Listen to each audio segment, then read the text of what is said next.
I'm Vanessa McLean, 44, a Bronze Star veteran who learned to build a life by showing up when it counted. For years, I covered for my brother, quiet loans, excuses, keeping the peace. Then, at our Father's Will reading, he stood up and called me a fake soldier, and I made a different choice.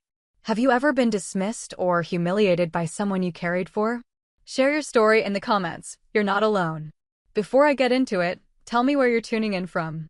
And if you've ever had to draw a hard line to protect yourself, hit like and subscribe for more true stories about boundaries and reclaiming your worth. What happened next might surprise you. Outside, the wind picked up, rattling the windows in their frames. It sounded like freedom. Patricia called me 3 days later with what she delicately termed a proposition from your brother. He wants to contest the will? I asked. No. He wants to make a deal. I was in Dad's garden, pulling weeds from the flower bed Mom had planted 20 years ago. The physical work felt good after days of phone calls and legal discussions. My hands were dirty, my back ached, and for the first time since the courthouse scene, my mind felt clear. What kind of deal? He's proposing to split the estate 50-50.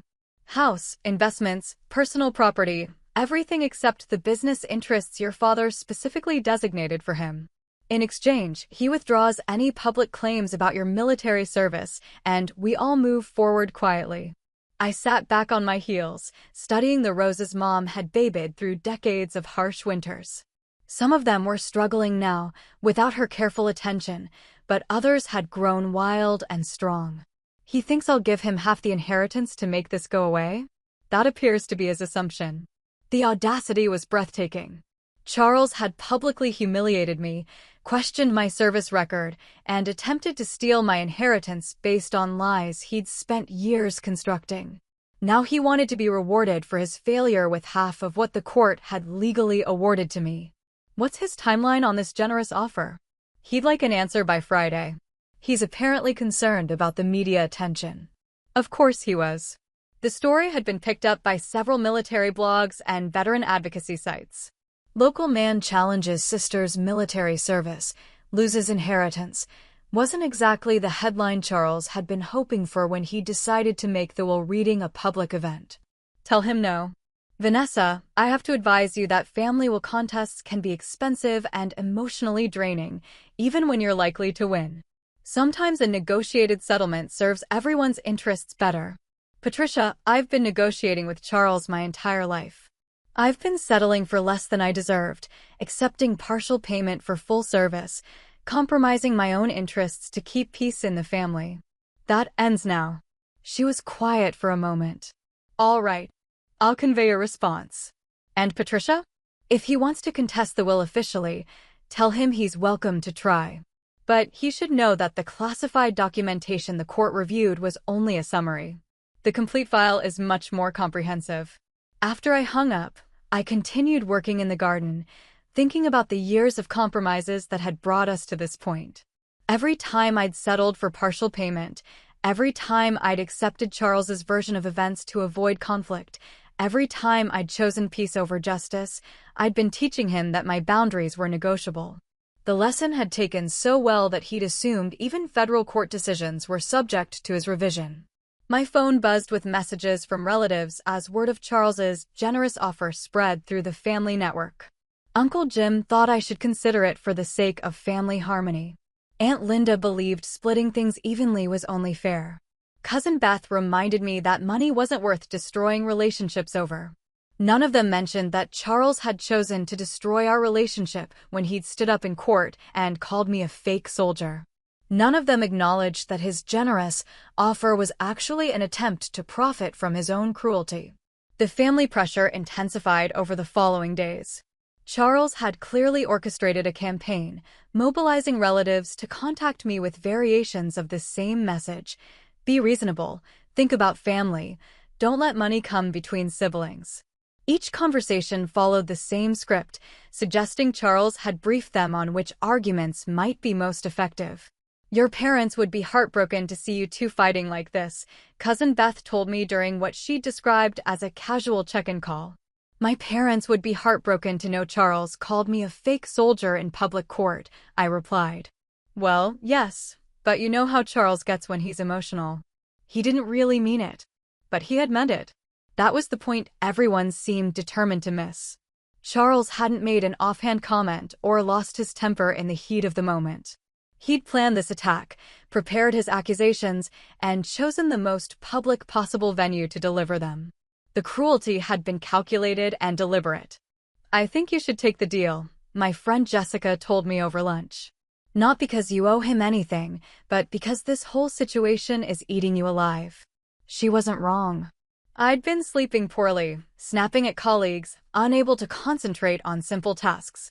The stress of maintaining my position against the entire family's pressure was exhausting. "He humiliated me in front of everyone we know," I said. "He questioned my service record based on lies he'd been spreading for years.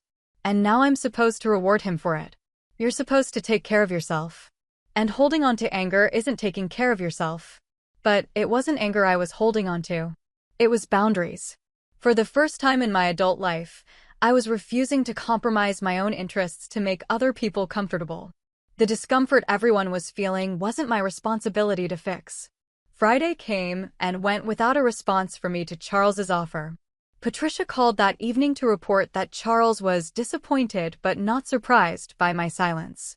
"He's asked me to convey that this was his final attempt at an amicable resolution," she said. "Good.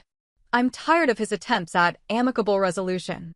Vanessa, he's hired his own attorney. A fellow named Davidson who specializes in estate litigation. They're planning to file a formal contest next week." I felt a strange sense of relief. The waiting was over. Charles had chosen his path, and now we could both live with the consequences. What are we looking at in terms of timeline and cost? Months, potentially years. Tens of thousands in legal fees minimum. And it will all be public record, which means more media attention. That works both ways. If Charles wants to make this a public fight about my military service, we can make it a very public defense, complete with documentation he'd prefer to keep private. Patricia was quiet for a moment. "What kind of documentation?" "Financial records showing the $27,000 I've sent him over the years. Email correspondence about his various business failures. Bank records showing the debts I helped him consolidate. If he wants to argue that I don't deserve this inheritance because I'm somehow fraudulent, we can discuss who in this family has been living fraudulently." That's comprehensive. I document everything, Patricia. It's a military habit. The lawsuit was filed the following Tuesday. Charles alleged undue influence, claiming I'd manipulated our elderly father into changing his will by exaggerating my military service. He requested the estate be divided equally between us, with provisions for reimbursing his legal costs. The local paper picked up the story, framing it as a dispute between siblings over their father's legacy. The military blogs were less diplomatic, treating Charles's allegations as an attack on veteran credibility generally. Several advocacy organizations offered to file amicus briefs supporting my position. "This is getting bigger than a family dispute," Patricia warned me. "Are you prepared for that level of scrutiny?" I was cleaning out Dad's study when she called, sorting through decades of business correspondence and personal papers. In one drawer, I'd found a letter he'd written to the Department of Veterans Affairs supporting my application for a service-connected disability rating. His words about my dedication and sacrifice were more eloquent than anything I could have said in my own defense. "I've been under scrutiny my entire military career," I told Patricia. "The difference is that now the scrutiny is based on facts instead of Charles's fantasies. He's claiming emotional distress from the media coverage. His attorney is suggesting you're using your military status to generate sympathy and public support." I laughed, but it wasn't entirely pleasant. Charles made this a public spectacle when he invited half the county to watch him humiliate me in court. He doesn't get to complain about media attention now. The irony was perfect. Charles had spent years undermining my credibility privately, then chosen to attack it publicly, apparently assuming that no one would investigate his claims seriously. Now that his accusations were being scrutinized by people who actually understood military service and documentation, he wanted to retreat back to private family negotiations. But it was too late for that. He'd opened a door he couldn't close, started a fight he couldn't control. The publicity he'd courted was now working against him, and the family pressure that had once supported his position was beginning to fracture as more relatives learned the actual details of his accusations. Uncle Jim called me that evening, his voice careful and formal. "Vanessa, I owe you an apology." I didn't understand what Charles had actually said in court until I read the transcript his attorney filed. "Thank you. For what it's worth, your father was incredibly proud of your service. He showed me your commendations every time I visited. He never had any doubts about your integrity." Other relatives followed with similar calls over the next few days. Not all of them, and not with full apologies, but enough to make it clear that Charles's support network was eroding. The public documentation of his accusations was forcing people to take sides based on facts rather than family loyalty, and the facts weren't flattering to his position. "He's making mistakes," Patricia reported after a meeting with Davidson, Charles's attorney. "Getting emotional in depositions, contradicting his own timeline, making claims he can't support with evidence. Davidson's good, but he's working with bad material." "What kind of mistakes?" "He claimed you'd never been in combat zones, then had to admit he didn't actually know where you'd been stationed.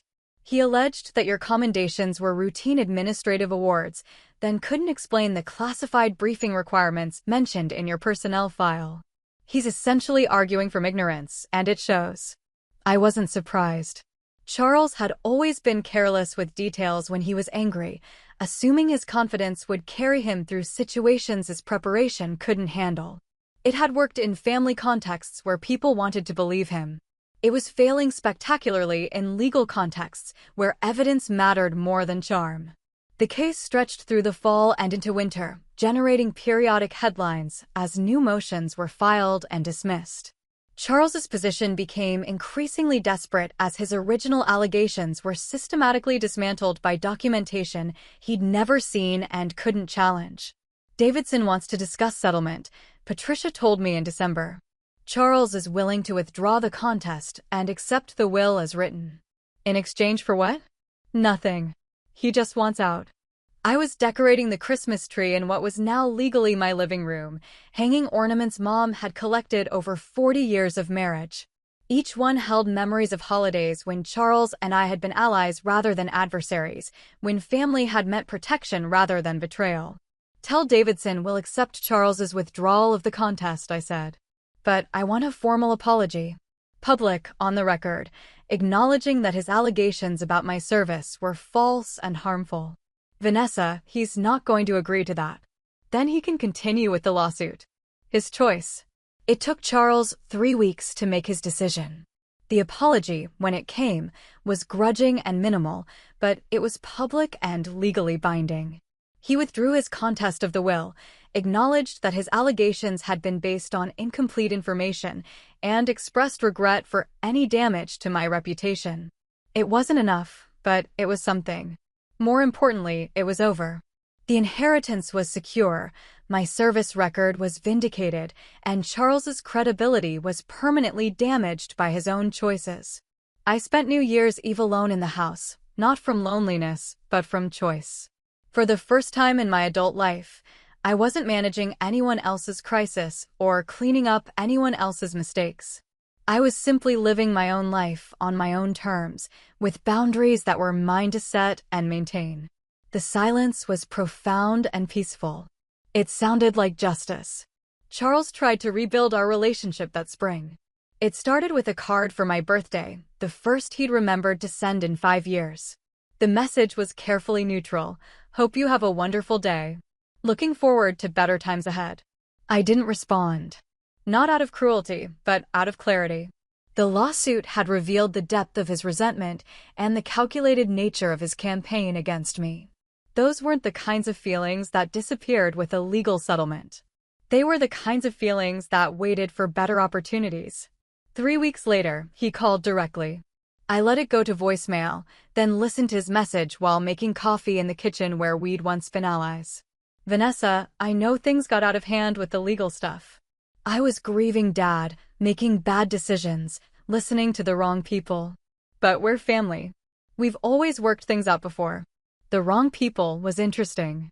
It suggested Charles was constructing a narrative where he'd been led astray by bad advisors rather than making deliberate choices based on years of accumulated resentment. It was classic Charles, accepting partial responsibility while deflecting the core issue onto external factors. I deleted the message without calling back. 2 more calls followed over the next month, each message slightly more desperate than the last. He'd driven by the house and noticed I was renovating the kitchen. He'd heard from Aunt Linda that I was doing well. He missed talking to me about family stuff. What he really missed, I realized, was having someone to clean up his messes. The lawsuit had cost him significant money in legal fees, money he'd apparently borrowed against expectations of winning the case. His business ventures continued to fail at regular intervals, but now he had to handle the fallout independently. He's having financial difficulties, Patricia mentioned during one of our quarterly meetings about estate administration. Davidson mentioned it during our final settlement conference. That's not my problem anymore. I know. I just thought you should be aware in case he escalates his contact attempts. She was right to warn me. Charles's next approach was more direct. He showed up at the house on a Saturday morning while I was working in Mom's garden, letting himself through the side gate like he still belonged there. "We need to talk," he said without preamble. I didn't look up from the tomato plants I was staking. "No, we don't. Vanessa, this is ridiculous. We're adults. We can have a conversation about what happened. What happened is that you called me a fake soldier in front of our entire family to steal my inheritance. Then you spent 6 months in court trying to prove I was a fraud. We don't need to talk about that. It's documented." He sat down uninvited on Mom's old garden bench, the one Dad had built for her 40th birthday. "I was wrong about some things, okay? I admit that. But you have to understand the position I was in." "What position was that?" "You'd been gone for years. Deployed constantly, never around for family events. Dad got this idea that you were some kind of war hero, and suddenly everything revolved around your service record. I felt invisible in my own family. There it was. The real grievance. Not that I'd exaggerated my service, but that my service had overshadowed his civilian accomplishments. Not that I'd manipulated Dad, but that Dad had been proud of me in ways that made Charles feel diminished. So you decided to destroy my reputation to make yourself feel better." I decided to bring some balance to the conversation. Dad was making decisions based on incomplete information. I finally looked up at him. He was thinner than I remembered, stress lines around his eyes that hadn't been there before the lawsuit. The legal battle had cost him more than money. "Charles, you called me a fake soldier. In public. In front of a judge. You alleged that I'd built my entire adult identity on lies. There's no balance in that. There's no misunderstanding to clear up. You tried to destroy me, and when that failed, you want to pretend it was all a miscommunication. I want to rebuild our relationship. Our relationship was built on me protecting you from the consequences of your choices. I'm not doing that anymore." He was quiet for several minutes, staring at the garden we'd played in as children. When he finally spoke, his voice was smaller, more uncertain. "I'm in trouble, Vanessa. Real trouble this time. I know. The business loan I defaulted on, it's more complicated than I thought.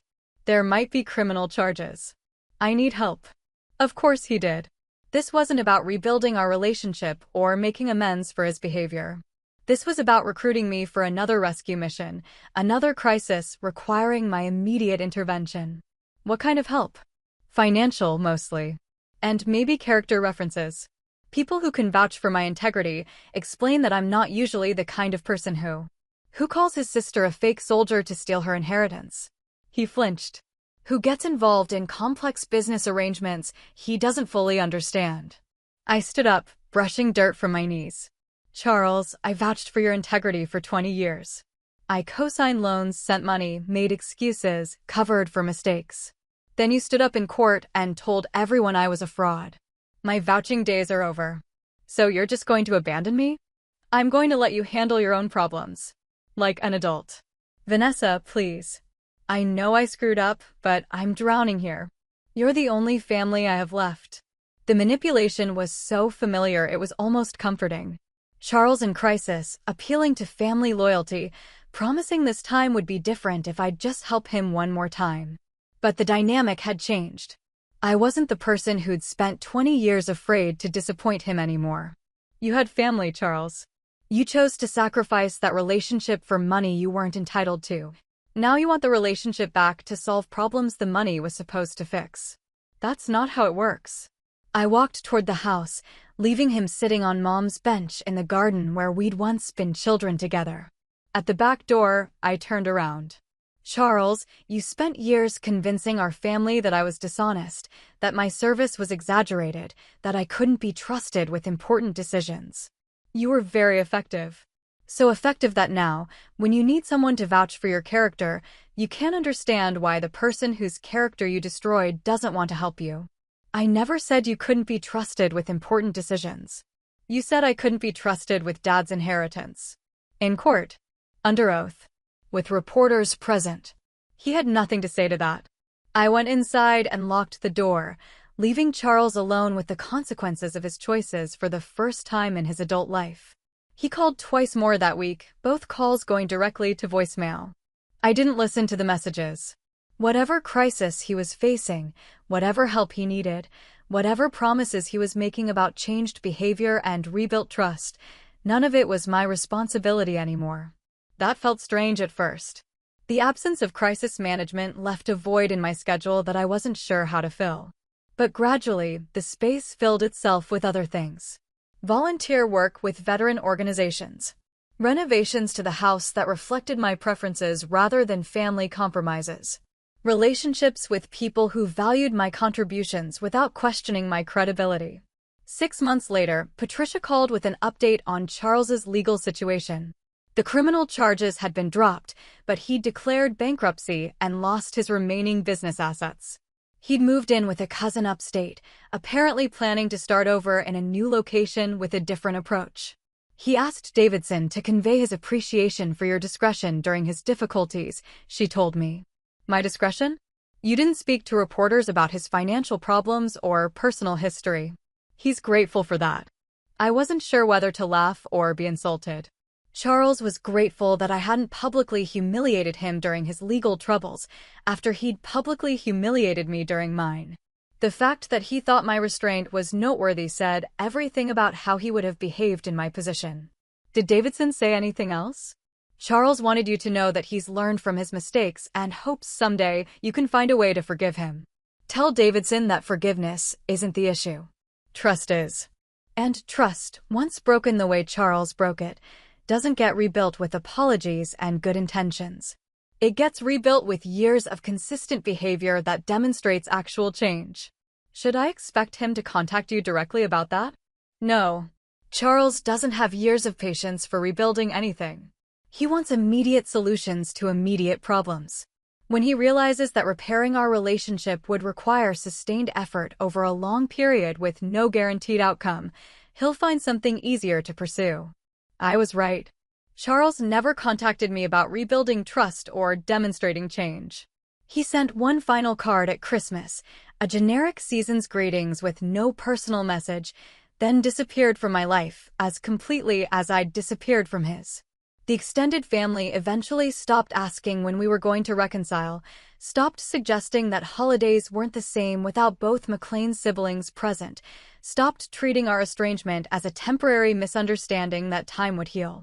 Instead, they began treating me as an individual rather than half of a sibling set, someone whose opinions and decisions stood independently rather than in relationship to Charles's parallel choices. It was a subtle shift, but profound. I was finally being seen as myself rather than as Charles's sister. The inheritance that had started this entire conflict became the foundation for the life I built afterward. Not just the financial security, though that mattered, but the validation. Dad had seen who I really was, had recognized the sacrifices I'd made and the integrity I'd maintained, had trusted me with the family's future in ways he'd never trusted Charles. That recognition, legally documented and judicially confirmed, gave me permission to see myself clearly too. Not as the protective older sister whose worth was measured by her willingness to sacrifice for family harmony, but as someone whose service and character merited protection in their own right. Justice, I discovered, wasn't loud or dramatic or satisfying in the ways I'd expected. It was quiet and methodical and complete. 2 words from a judge, and everything changed. Not through punishment or revenge, but through truth finally being allowed to speak for itself. That was enough. That was everything. 5 years passed before I saw Charles again. 5 years of building a life that belonged entirely to me, without the constant weight of his crises or the exhausting work of managing his reputation alongside my own. I'd renovated the house completely, turning it from a museum of our parents' marriage into something that reflected my own preferences and priorities. The military precision that had once seemed out of place in our family home now felt natural and appropriate. I'd also started a nonprofit organization, using part of the inheritance to fund educational scholarships for children of deployed military personnel. The work was deeply satisfying, connecting me with families who understood the sacrifices that came with service in ways my own family never had. These were people who respected military commitment without needing constant explanation or defense. The organization had grown beyond my initial expectations, attracting national attention and significant donations from veteran advocacy groups. We'd funded 47 scholarships in 3 years, helping kids whose parents were overseas maintain their educational goals despite the financial and emotional challenges of military family life. It was at the annual scholarship dinner that I saw him. Charles, standing near the registration table, wearing a suit I didn't recognize and talking to Patricia Chen with animation that looked forced even from across the room. My first instinct was to leave, to avoid whatever confrontation he'd planned for this venue. But this was my event, my organization, my work. I wasn't going to be driven away from something I'd built. I approached slowly, giving myself time to assess the situation. Charles looked better than he had during our last encounter in Mom's garden. The stress lines around his eyes had softened, and he'd gained back some of the weight he'd lost during the legal battle.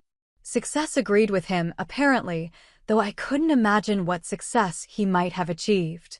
"Vanessa," he said when he noticed me approaching. "You look wonderful. This is quite an impressive event." His tone was careful, respectful in a way that felt unfamiliar. No trace of the dismissive humor that had characterized most of our adult conversations. No subtle undermining or backhanded compliments. Just straightforward acknowledgement, as if he were speaking to someone he respected rather than someone he could manipulate. "Thank you. What brings you here, Charles?"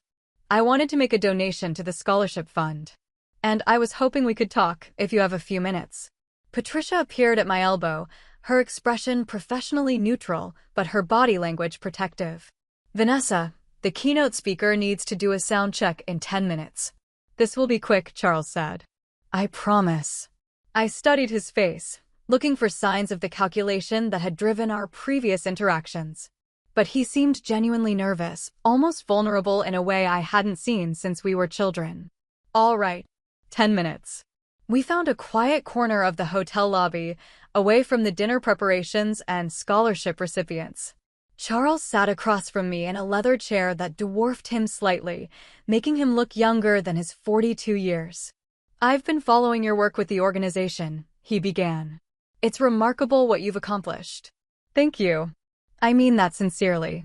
When I read about the scholarship program, about the families you're helping, I realized I'd never really understood what military service meant. Not just for the people serving, but for everyone around them.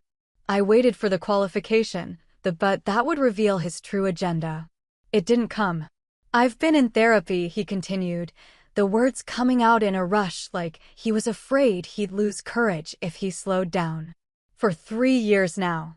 Working through some things about our family, about how I treated you, about why I felt so threatened by your success." Threatened. That's what Dr. Martinez calls it. Threatened by your confidence, your integrity, your ability to make sacrifices for something bigger than yourself. She says I spent years trying to diminish you because acknowledging your achievements would have forced me to confront my own failures. The honesty was startling. In 20 years of adult relationship, Charles had never admitted to any emotion more complex than frustration or any motivation less noble than family loyalty. This level of self-awareness felt like listening to a stranger. "What kind of failures?" "All of them." He laughed, but it wasn't his old dismissive laugh. This one was rueful, self-deprecating in a way that seemed genuine. The business ventures that were really just ways to avoid real work. The debts I ran up expecting other people to cover them. The relationships I sabotaged because I was afraid of being seen clearly. He paused, staring at his hands folded in his lap. The way I treated you. That was the biggest failure. You spent your whole life protecting me, supporting me, believing in me when I didn't deserve it. And instead of being grateful, I was resentful. Instead of celebrating your success, I tried to tear it down because it made me feel small. I felt something shifting in my chest, a loosening of tension I'd carried so long I'd forgotten it was there. Not forgiveness exactly, but recognition. This was the conversation we should have had 20 years ago, before the patterns became entrenched, before the damage became irreversible. Why no? I asked. Why are you telling me this now? Because I got arrested again 6 months ago. Another business deal gone bad, another set of charges that could have sent me to prison. But this time, when I looked around for someone to blame, someone to rescue me, someone to fix what I'd broken, there wasn't anyone. He met my eyes directly, something he'd rarely done during our confrontations. I had to handle it myself. All of it. The lawyers, the negotiations, the consequences. And you know what I discovered? I'm actually capable of handling my own problems when I stop looking for someone else to handle them for me. What happened with the charges? Plea agreement. Community service, restitution, probation. No prison time, but I had to make things right with everyone I'd hurt. That included facing what I'd done to our relationship. The dinner crowd was beginning to filter back from the cocktail hour, and I could see Patricia looking for me near the ballroom entrance. My time was almost up, but I found myself reluctant to end this conversation. Not because I was ready to rebuild anything with Charles, but because this version of him was someone I'd never met before.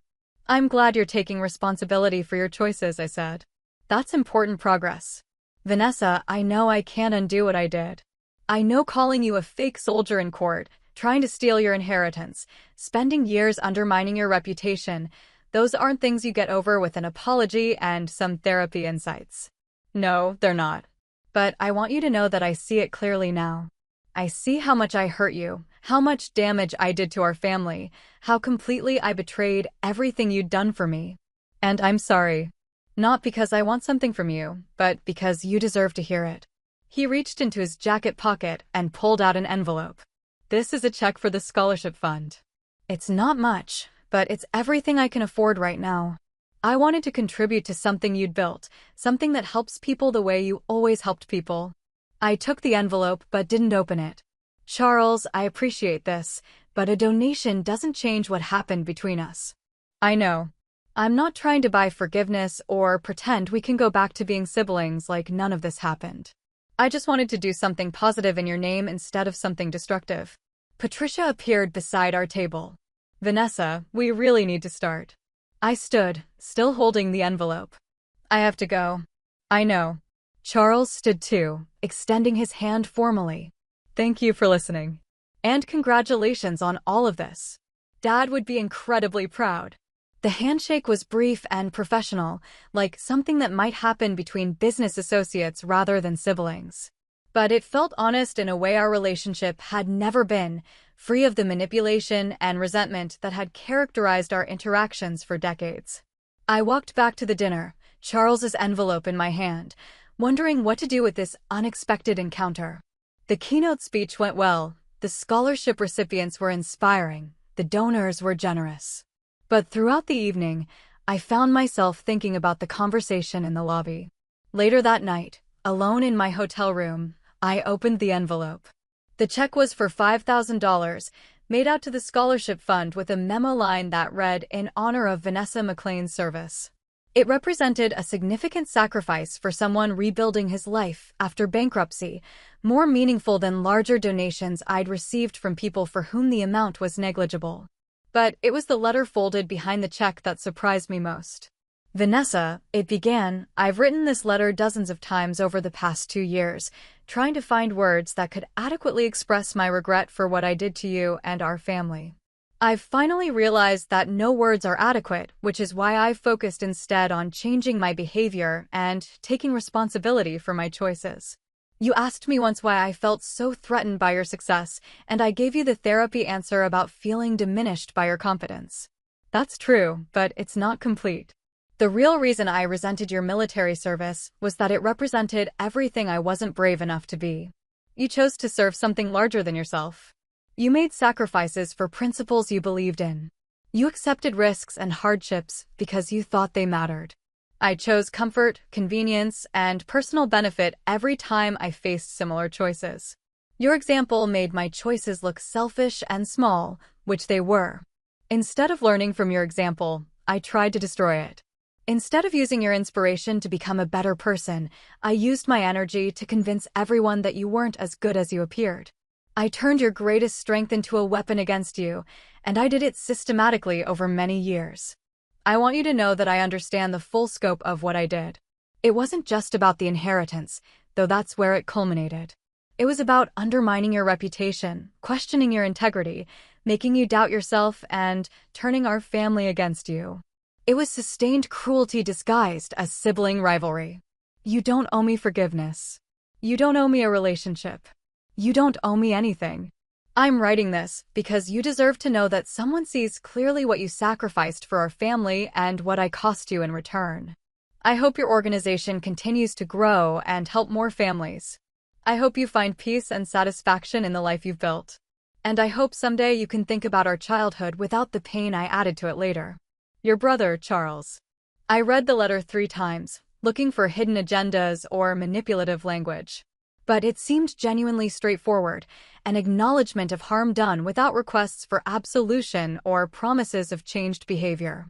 It was, I realized, the first completely honest communication I'd ever received from Charles. The next morning, I called Patricia to discuss what to do with his donation. It's a legitimate contribution, she said. There's no legal reason you can't accept it. I'm not worried about the legal issues. I'm worried about the emotional ones. What kind of emotional issues? If I accept the donation, does that mean I'm ready to have some kind of relationship with Charles again? If I reject it, am I punishing him for finally taking responsibility for his behavior?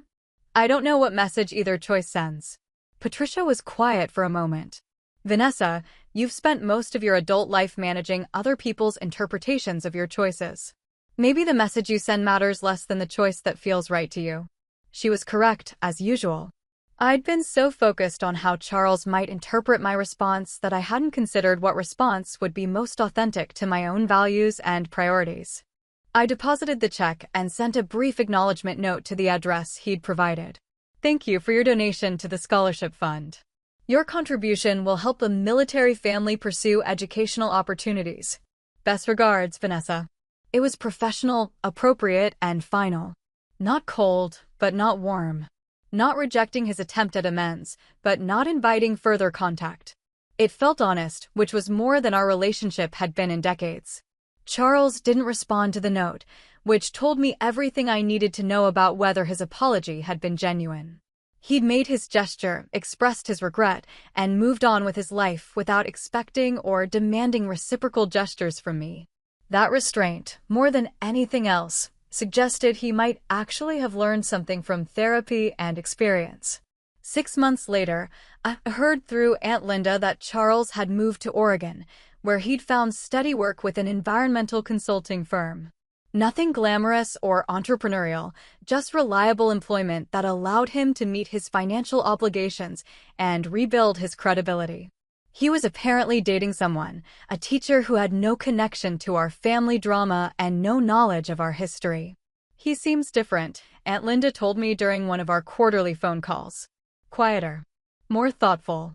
Less. She struggled for the right word. Less entitled.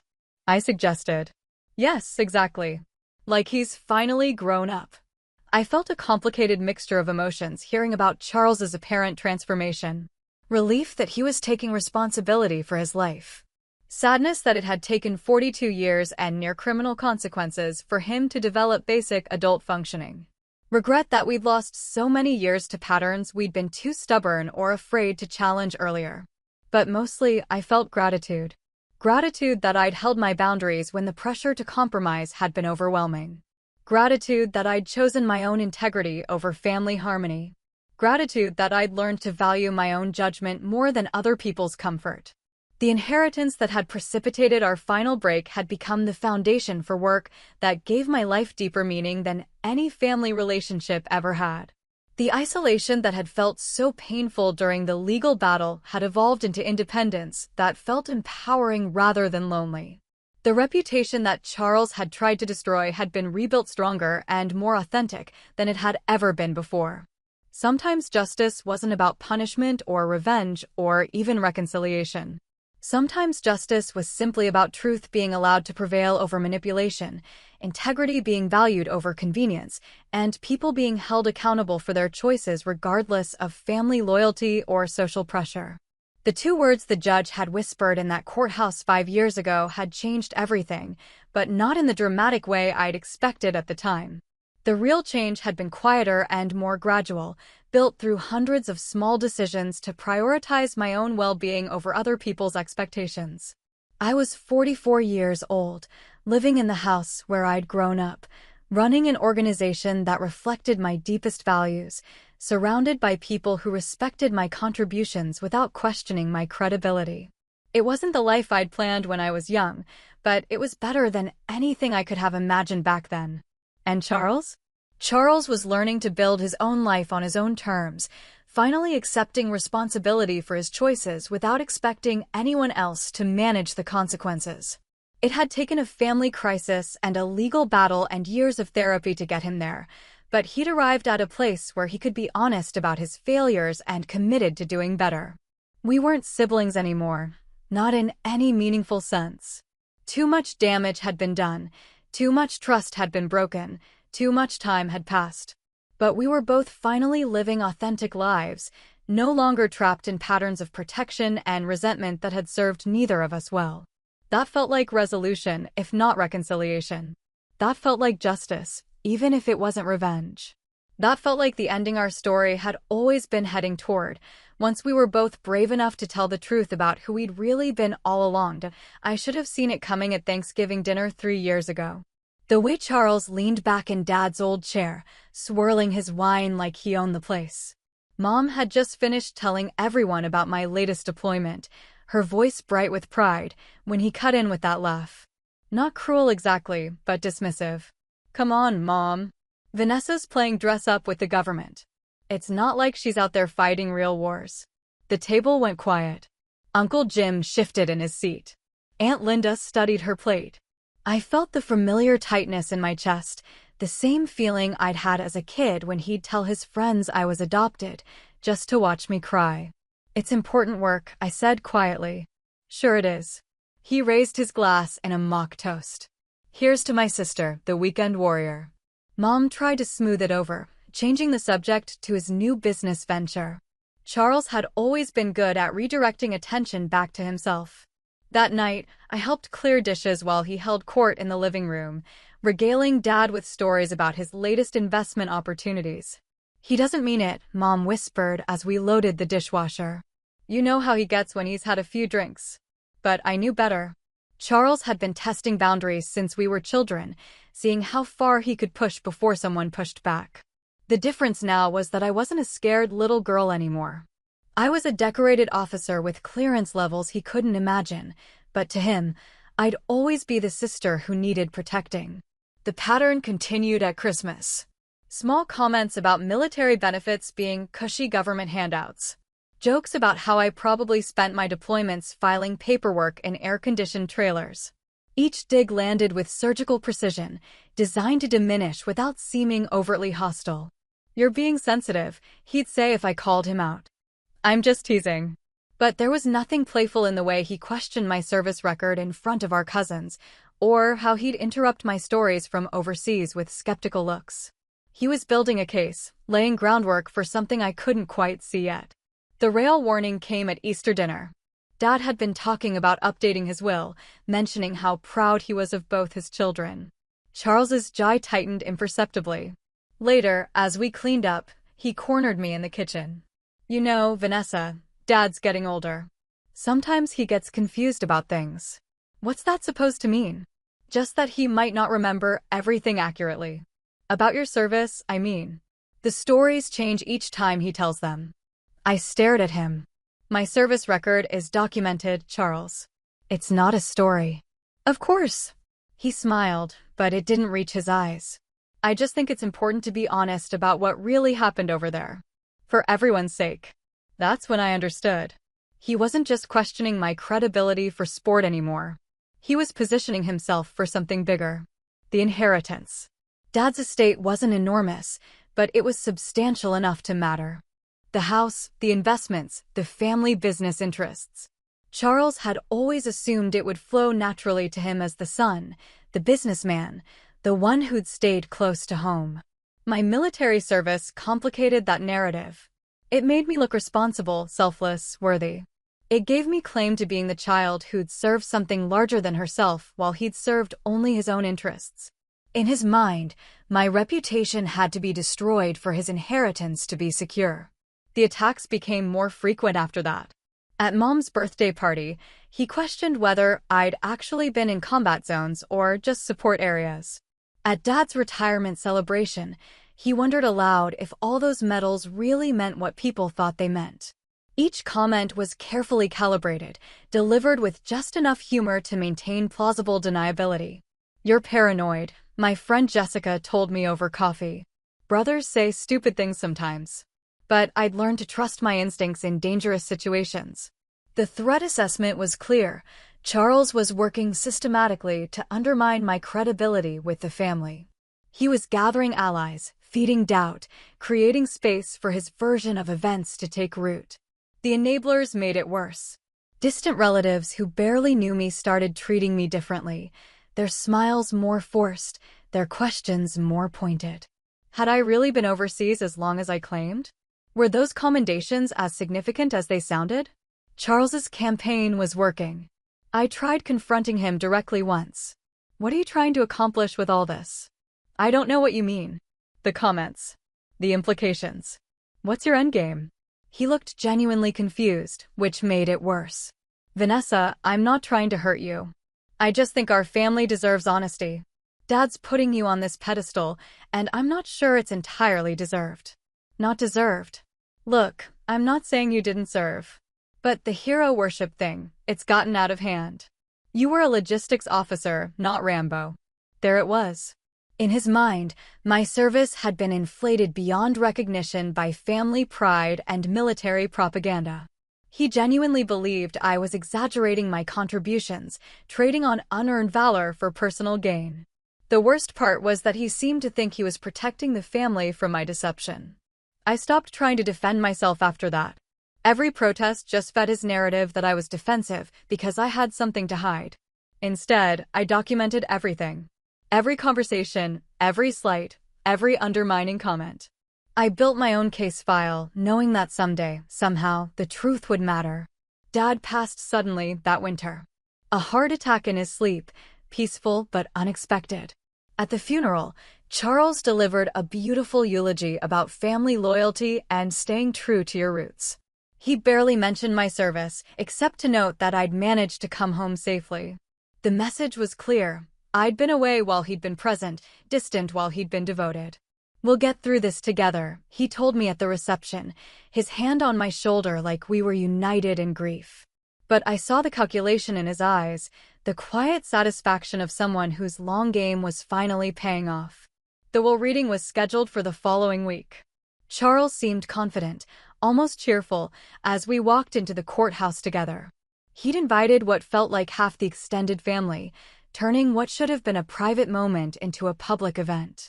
I realized then that this wasn't just about money. It was about validation. About proving once and for all that his version of our story was the right one. The courthouse felt smaller than I'd expected, cramped with the weight of too many people and too much anticipation. Charles had claimed the front row like he was the star of his own show, surrounded by cousins and family friends who hung on his every word. I sat in the back, alone except for my lawyer, a quiet woman named Patricia Chin who'd handled Dad's estate planning for years. Large turnout, Patricia murmured as we settled into our seats. Charles likes an audience. The judge, an older man with silver hair and reading glasses perched on his nose, entered with the formal ceremony these moments demand. He'd clearly done this hundreds of times, moving through the preliminary statements with practiced efficiency. The will itself was straightforward in its opening sections.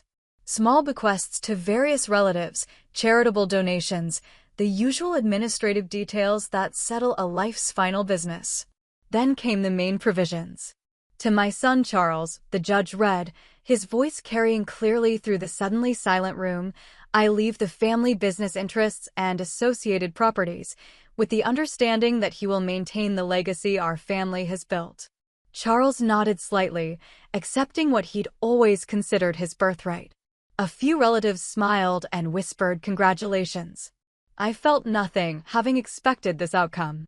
To my daughter Vanessa, the judge continued, I leave the remainder of my estate, including the family home and all personal assets, in recognition of her service to our country and her character. The silence stretched for exactly 3 seconds. Then Charles was on his feet. Your Honor, I need to object to this provision. The judge looked up surprised. Mr. McLean, this is not a trial. There's no basis for objection during a will reading. There is when the inheritance is based on false premises. Charles's voice carried across the room with the confidence of someone who'd practiced this moment. My sister has misrepresented her military service to our family for years. She's a fake soldier, Your Honor. She gets nothing. The sound that rippled through the room wasn't quite laughter, but it was close. Nervous chuckles from relatives who didn't know whether this was appropriate or scandalous. Uncle Jim coughed uncomfortably. Aunt Linda whispered something to her husband. I felt the familiar burning in my chest, the same helpless anger I'd carried since childhood. But this time was different. This time, Charles had miscalculated. Sir, the judge said firmly, these are serious allegations. Do you have evidence to support this claim? Everyone in this family knows she exaggerated her service record. She was stationed at a desk job, playing up minor assignments to look like a war hero. Our father was elderly and confused when he made these provisions. He didn't understand the reality of her situation. More murmurs now, louder and less charitable. I could feel the family turning, measuring Charles's words against their own doubts. He'd been planting these seeds for years, and now they were blooming in public. This is highly irregular, the judge said. Ms. McLean, would you like to respond to these allegations? I started to stand, but Patricia's hand touched my arm gently. Your Honor, we came prepared for this possibility. My client anticipated that her service record might be questioned. Prepared how? Patricia reached into her briefcase and withdrew a thick manila envelope sealed with red wax and official stamps. We have documentation from the Department of Defense regarding Ms. McLean's service record. Given the classified nature of some of her assignments, this information was compiled by military intelligence and sealed for civilian court review. The judge's eyebrows rose slightly. Classified assignments. Yes, Your Honor. If you'd review the documentation, I believe it will clarify any questions about my client's military service. Charles laughed, but it sounded forced now. Come on, Your Honor. Classified assignments? This is exactly the kind of fantasy I'm talking about. She probably typed reports for supply officers and turned it into some top-secret spy story. Mr. McLean, the judge said sharply, you will remain silent while I review these documents. Patricia walked forward and handed him the sealed envelope. The breaking of the wax seal seemed unnaturally loud in the quiet room. The judge opened the folder carefully, his expression neutral as he began reading the first page. Then something shifted in his face. The casual confidence of a routine proceeding gave way to focused attention. He turned to the second page, then the third, his reading pace slowing as the content apparently became more complex. Minutes passed. The room grew restless. Charles shifted in his seat, his confidence wavering as the judge's expression grew more serious with each page. I could see him starting to doubt himself, wondering what exactly was in that folder. Finally, the judge looked up. Not at the room generally, but directly at me. His eyes held a respect that hadn't been there before, mixed with something else. Surprise, maybe. Or recognition of something he hadn't expected to encounter in his small-town courthouse. Ms. McLean, he said quietly, would you please stand? I stood, feeling the weight of the room's attention, but also something else. For the first time in years, I felt seen for who I actually was rather than who others assumed me to be. The judge's voice, when he spoke, was barely above a whisper, but in the absolute silence of the room, everyone heard the two words that would change everything. Court adjourned. The reaction was immediate. Gasps, confused murmurs, the scrape of chairs as people tried to understand what had just happened. Charles's face had gone white, his mouth opening and closing without sound. "Your Honor," he managed, "what does that mean? The reading isn't finished." But the judge was already gathering the documents, resealing them with careful precision. When he looked up again, his expression was formal, final. "The court accepts the will as written and authenticated. Ms. McLean, you'll need to coordinate with the clerk's office regarding the transfer of assets.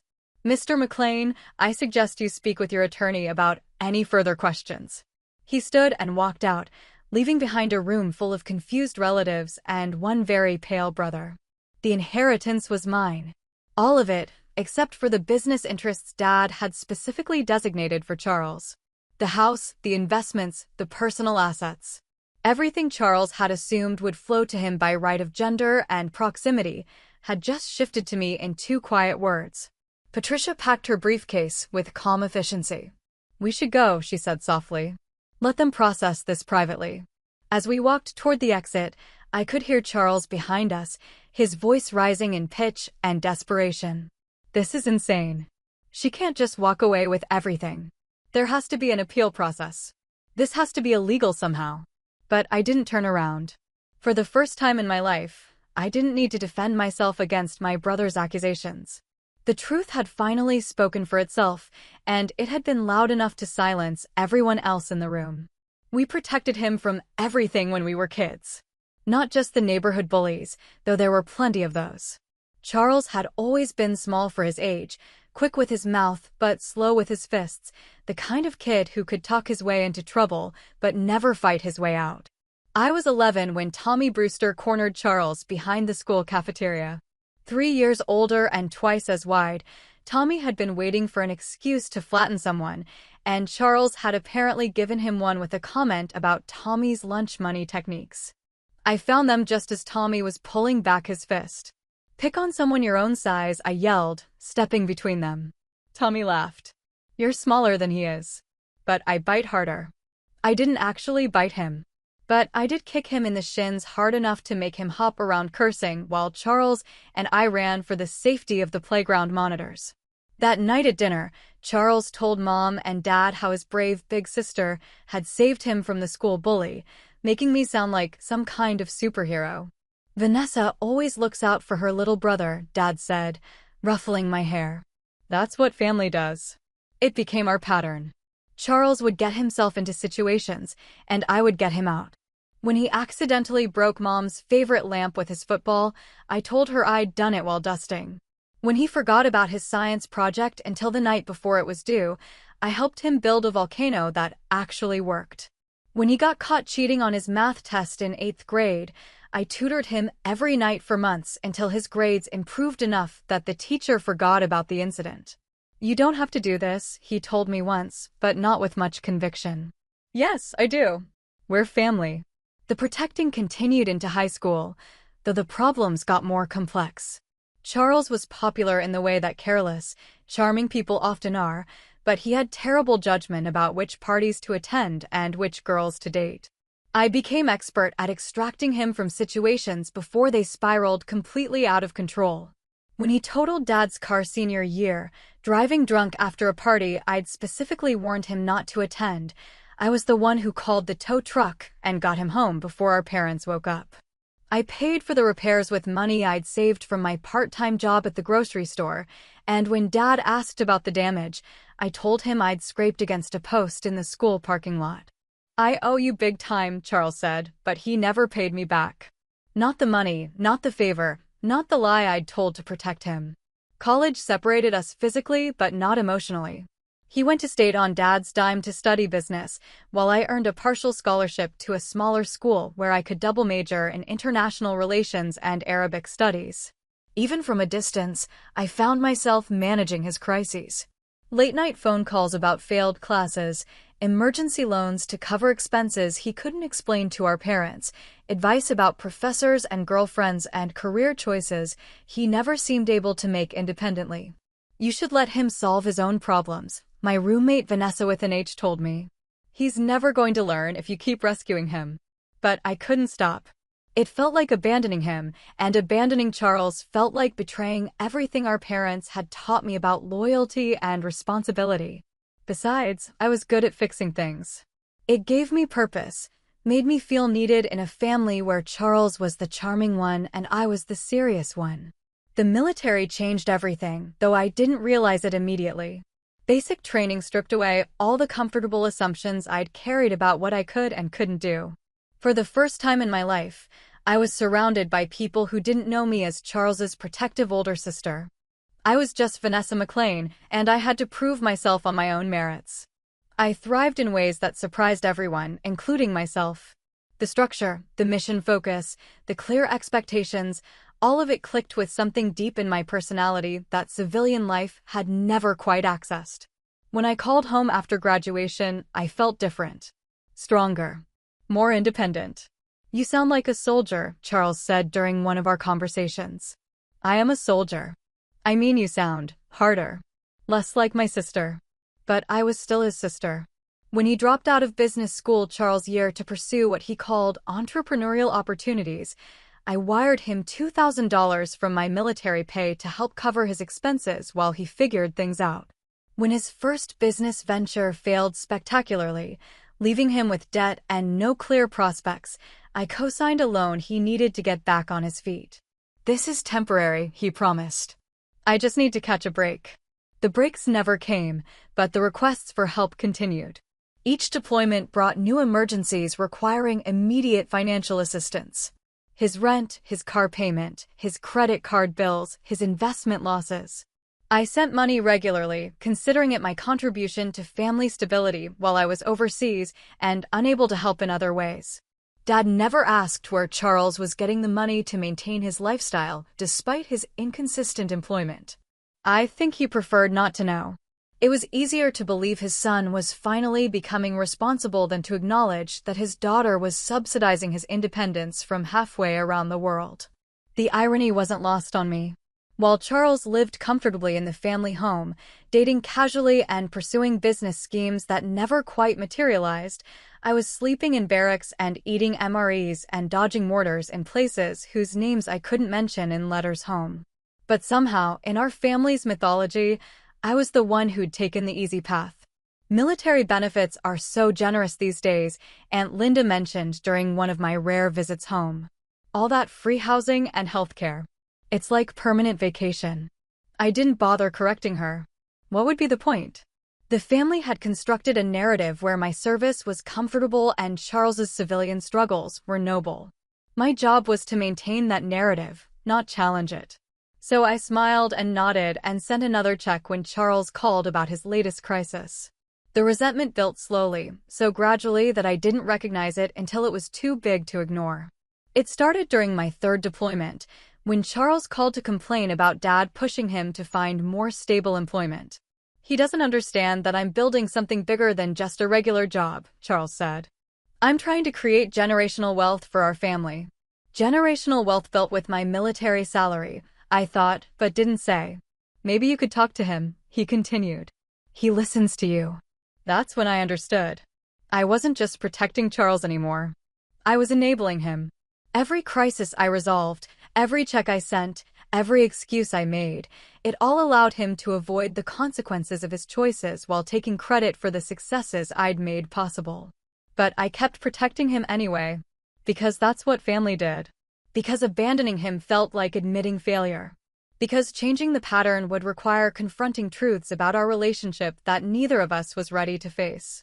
It wasn't until that Easter dinner conversation, when Charles started questioning my service record, that I realized the protection had never been mutual.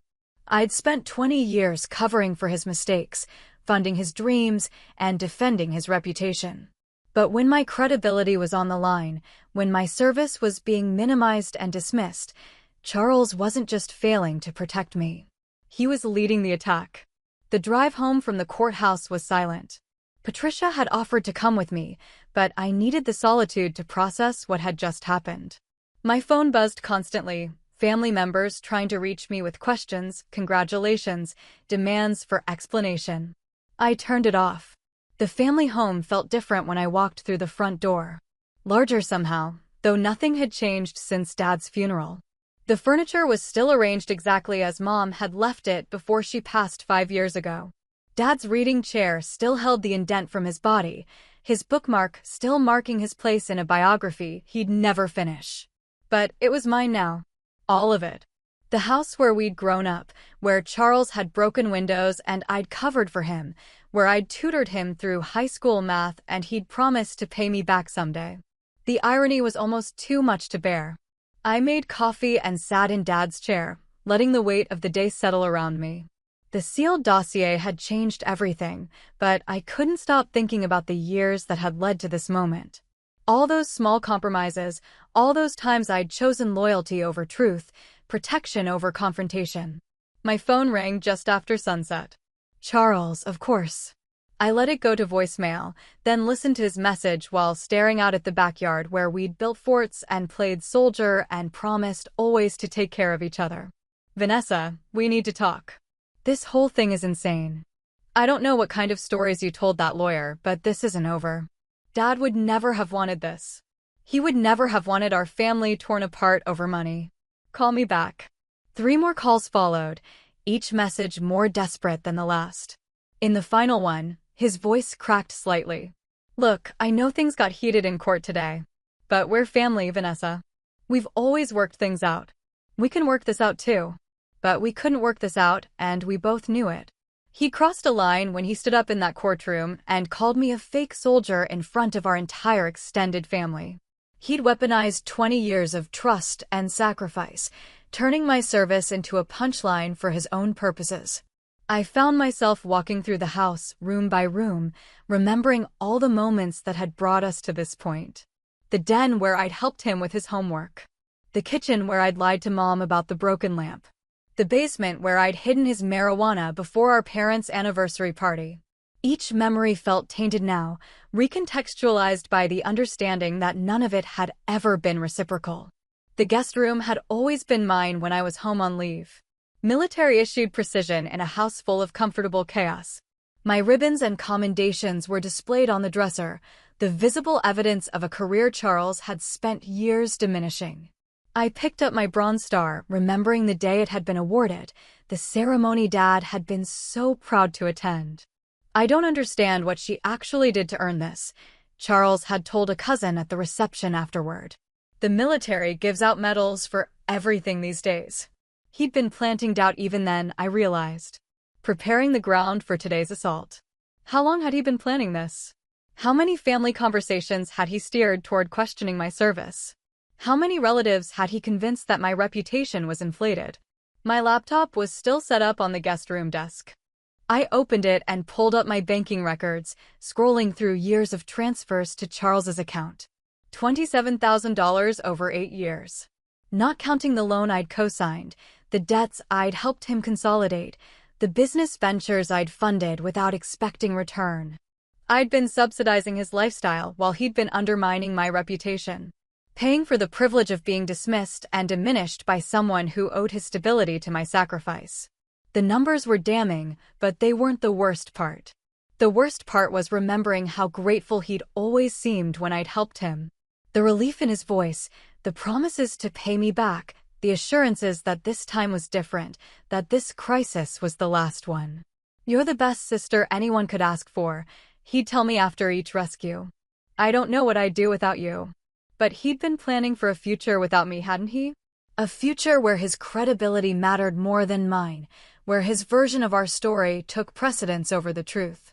The inheritance had just been the catalyst. The real issue was deeper than money. My phone rang again. Not Charles this time, but Aunt Linda. Vanessa, honey, what happened in court today? Charles is saying there was some kind of mistake with the will reading. No mistake. Dad's wishes were honored. But Charles said you had false documents about your service record. He's very upset. I closed my eyes, feeling the familiar weight of having to defend myself against accusations that should never have been made. Aunt Linda, my service record is accurate and documented. The court confirmed that today. Well, yes, but Charles knows you better than anyone. He's just concerned that maybe things got exaggerated over the years, and now there's all this confusion about the inheritance. There it was. The seed Charles had planted, taking root exactly as he'd intended. Even confronted with official military documentation reviewed by a federal judge, the family was still more inclined to believe Charles's version of events than accept that I might actually be who I'd always claimed to be. The court reviewed classified documentation, Aunt Linda. There's no confusion about anything. Classified? Oh, honey, I think maybe you're taking this military thing too seriously. Charles just wants what's fair for everyone. I hung up without saying goodbye. Outside, the sun had set completely, leaving the house in darkness except for the single lamp I'd turned on in Dad's study. The silence felt profound after months of funeral preparations and legal meetings and family obligations. For the first time since Dad had died, I was completely alone. No one needed anything from me. No crisis required immediate attention. No family emergency demanded my intervention. I could sit in this house that was now legally mine and simply exist without having to justify or explain or defend myself to anyone. The freedom was terrifying and exhilarating in equal measure. I made dinner from ingredients I found in Dad's pantry, eating at the kitchen table where we'd shared thousands of meals as a family. Everything tasted different now, sharper somehow, like I'd been eating through gauze for years and could finally taste clearly again. My phone buzzed with a text from Patricia. Media requests coming in about the courthouse incident. Recommend no comment until we discuss strategy. Media requests. Of course. Charles had turned the will reading into a public spectacle, and now we were all living with the consequences. I wondered how he'd spin this for reporters, what version of events would make him look sympathetic rather than cruel. But that wasn't my problem anymore. For the first time in my adult life, Charles's choices were his to own completely. I didn't have to clean up his messes or manage the fallout from his decisions. The only person I needed to protect was myself. I went to bed in my childhood bedroom, surrounded by the artifacts of who I'd been before the military, before the deployments, before I'd learned that protection could become prison if you weren't careful about the terms. Tomorrow would bring phone calls and legal paperwork and family confrontations, but tonight belonged to me. Outside, the wind picked up, rattling the windows in their frames. It sounded like freedom. Thanks for listening. If this resonated, like, subscribe, and share with someone who needs a reminder that boundaries aren't betrayal, they're survival. Quick questions for you. Have you ever had a family member publicly question your integrity? What did you do next? Would you have taken the split it quietly deal or stood firm? Where's the line between keeping peace and enabling? If someone apologized after a public attack, what would real repair look like to you? What's one boundary you wish you'd set sooner?